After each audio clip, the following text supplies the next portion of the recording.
Salut à toutes et à tous, c'est Raphaël, on se retrouve pour la troisième analyse de ce World Chess Tag 5 déjà, et on commence directement avec le match le plus accroché de cette première phase de qualification, et également le dernier de cette phase de qualification, UpPTC contre SoFlo. Au final, je ne vais revenir principalement que sur une chose sur ce match, parce que bien qu'il soit très intéressant, et surtout à regarder, à analyser c'était un peu moins le cas, donc regardez-le si vous ne l'avez pas vu, il est vraiment génial comme match. Par contre, la seule chose vraiment à analyser, c'était ces départs derrière la montagne qu'on n'a jamais vu l'année dernière et qui étaient peu communs cette année. Alors, Colin l'a fait remarquer cette semaine, les athlètes passent de plus en plus souvent derrière la montagne. C'était un peu le cas l'année dernière, mais beaucoup moins. Et là, dans ce match, ils ont innové encore. On sentait que c'était les débuts, on va dire, parce que ça a été compliqué à mettre en place. Des départs comme ça, il y en a eu 6 au total. Donc sur 16 chases, c'est beaucoup. Mais il n'y en a eu que 2 qui ont été suffisamment bien exécutés pour fonctionner. Le premier, c'est celui de Sparsha. Et le deuxième, c'est celui de Dylan, qui malheureusement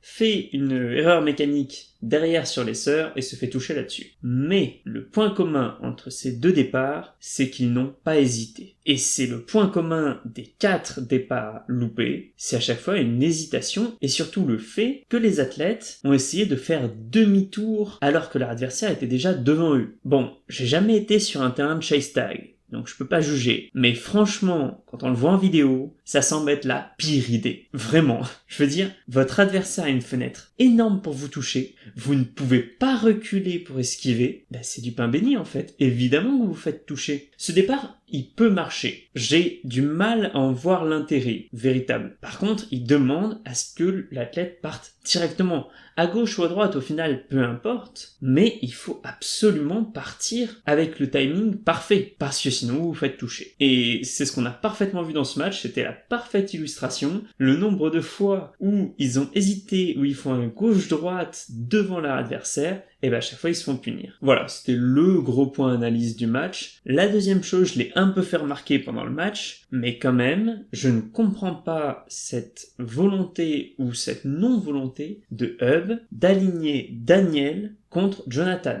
Vraiment, j'ai beaucoup de mal, d'autant que du coup, SoFlo prend 2 points. Alors, heureusement, ils finissent par gagner le match en sudden death, mais ça reste un pari extrêmement risqué. Entendons-nous bien, je pense que Daniel avait un niveau mécanique et stratégique qui était correct. Mais l'aligner contre Jonathan 2 fois, alors que c'est un des meilleurs, sinon le meilleur joueur de SoFlo, et il l'a clairement montré pendant ce match, je trouve ça réellement maladroit. Et de 2 choses l'une, soit vraiment UpPTC a voulu que Daniel fasse son baptême du feu avec Jonathan, soit ils se sont contentés d'aligner leurs joueurs sans se poser de questions les uns après les autres. Et encore une fois, je trouve ça dommage. Pareil, l'année dernière, il avait fallu qu'on attende la fin des phases finales pour qu'on voit les équipes adapter les passages de leurs joueurs en fonction des adversaires. Et autant contre une équipe nouvelle, ou même contre des athlètes qu'on ne connaît pas, je comprends que les équipes ne puissent pas faire ça. On ne sait pas qu'est-ce que vaut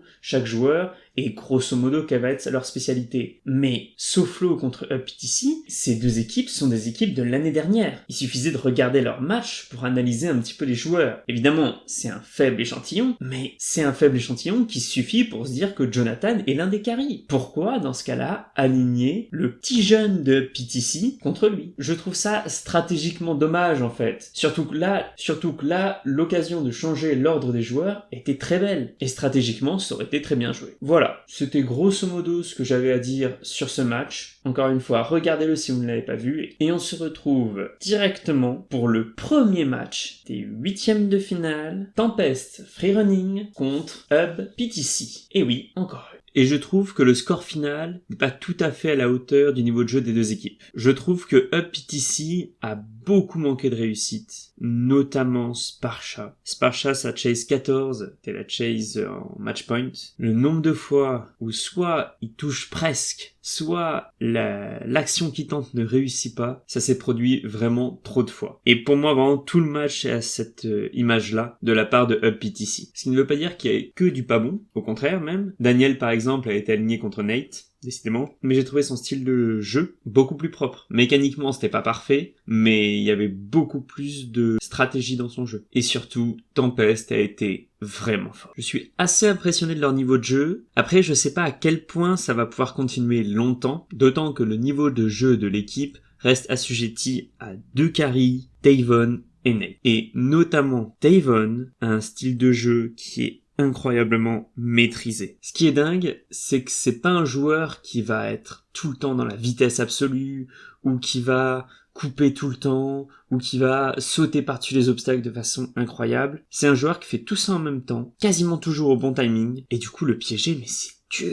dur. Et ça se voit très bien dans la chase 3 et la chase 12 de ce match. Ces départs, ils se font au bon timing. Ensuite, dès qu'il sent que l'adversaire commence à réduire la marque, il accélère. Il va couper au bon moment pour empêcher son adversaire de le piéger. Vraiment, j'ai trouvé Tavon extrêmement impressionnant. Et le niveau de jeu qu'il a pris, c'était loin d'être le plus mauvais joueur de Tempest l'année dernière, mais le niveau de jeu qu'il a pris cette année, c'est vraiment dingue. Et Nate, c'est grosso modo pareil, moins flamboyant peut-être, mais Nate est très fort aussi. Malheureusement, leur prochain match ce sera contre Apex. Et ça, j'avoue, ça fait peur. D'autant qu'encore une fois, si Apex reste sur leur niveau de jeu de l'année dernière, le gros danger avec Apex, c'est qu'il y avait quasiment tous les joueurs qui avait un niveau qui était hallucinant. Et la Tempest, on a vraiment 2 carries et les autres derrière. Donc j'ai très peur qu'on retombe un peu sur un syndrome Hollywood Freerunners, comme l'année dernière en finale, où au final, Apex joue autour des forces de l'équipe adverse, et du coup ne lui laisse aucune chance. On verra bien, mais je suis hypé par le Tempest contre Apex, bien plus que ce que je l'aurais été avant ce match. En ce match, je me serais vraiment dit qu'ils allaient se faire éclater. Là, j'attends de voir. Pour moi, gagner va être très difficile, mais ils ont vraiment moyen de s'en sortir en grappillant des points et en essayant au maximum de mettre Apex en danger. Et ça commence par là, parce qu'après, effectivement, Apex, est-ce qu'ils ont vraiment ressenti de la pression l'année dernière? Pas sûr. Est-ce que s'ils commencent à en ressentir, est-ce que leur style de jeu sera toujours aussi propre? On verra bien. On peut toujours avoir des surprises. Bon, je dis ça, j'y crois moyen, hein. Mais en vrai, pourquoi pas? Il n'y a pas un gros pourcentage, mais le pourcentage existe pas. Et ça, avant ce match, je crois pas que j'aurais pu l'affirmer. Bien, 3e match maintenant, dernier match également de cette analyse, Apex Doge contre The Unknown Project. Et alors là, on est complètement sur un profil inverse du précédent match. Le 5-1 montre bien le niveau de jeu des deux équipes. Et pareil, à l'inverse, je pensais que The Unknown Project pouvait le faire. Vraiment. J'avais trouvé que leur niveau de jeu s'était amélioré par rapport à l'année dernière. Et c'est le cas. Ils coupent beaucoup mieux. Il y a quand même un petit peu plus d'intelligence de jeu. Mais Apex Doge. Je pensais pas que le coaching d'Amos pouvait à ce point être efficace. Je pense que de toute la structure Apex, le type le plus dangereux, c'est lui. Je sais pas si coach en même temps Apex, l'équipe numéro 1, mais si c'est le cas, s'il les coach toujours, ça fait très peur. Et si les deux équipes s'affrontent à un moment dans le tournoi, ça va faire des étincelles. Ça c'est sûr. Pour le coup, je vais pas beaucoup développer sur The Unknown Project pour ce match. Je pense que je l'ai suffisamment fait, notamment la semaine dernière. Effectivement, comme le craignait Colin, ils ont pas pris assez de niveau stratégique notamment pour vaincre une équipe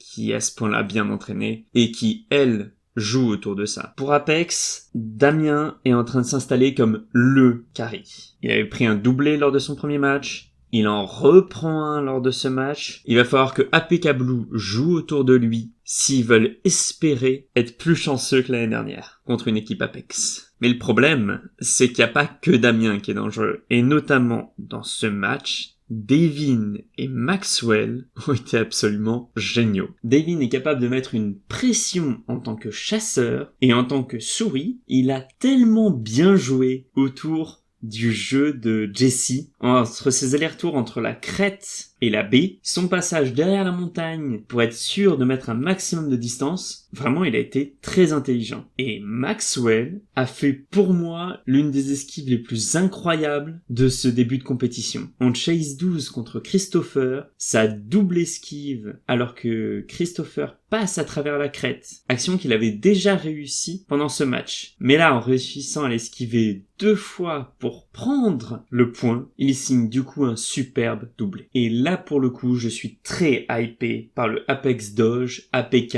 Blue, avec le roster de APK Grey de l'année dernière. Déjà, c'était deux équipes qui avaient vraiment une histoire entre elles, puisqu'elles s'étaient déjà rencontrées pendant le groupe D, puis qu'ensuite elles se re-rencontrent pendant les demi-finales. Là, du coup, voir la petite sœur de Apex jouer contre le roster de APK Grey de l'année dernière, avec le niveau de jeu qu'ils ont sorti, ça va être super intéressant. D'autant que si APK Grey ont gardé leur niveau de l'année dernière, et on espère un maximum de leur roster, on peut s'attendre à un match très serré. Hein. Voilà, je pense qu'on a fait le tour des matchs de cette semaine. La semaine prochaine s'annonce incroyable aussi, fin des huitièmes de finale, et début des quarts de finale, et donc retour d'une des équipes demi-finalistes de l'année dernière. Du coup, on compte sur vous pour être avec nous pour tous ces matchs. On vous souhaite une très bonne semaine. Et comme on dit en chase tag, keep chasing, on get caught. Salut à tous!